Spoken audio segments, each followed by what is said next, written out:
నూనె పెట్టి పల్లీలు వేసుకోవాలి. నూనె కాగినాక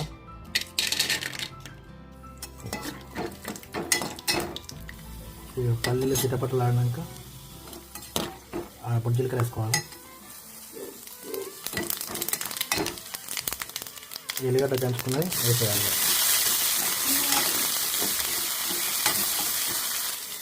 కమ్మ స్మెల్ వస్తుంది.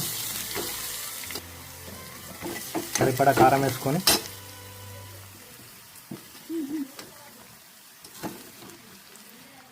మూడు చెంచాల కారం వేసుకోవాలి.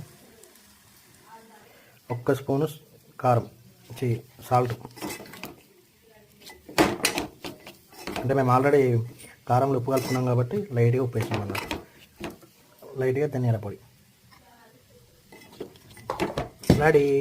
ఎల్లిగడ్డ కారం రెడీ. పల్లీలు వేసుకొని కరకల్లాడుతుంది.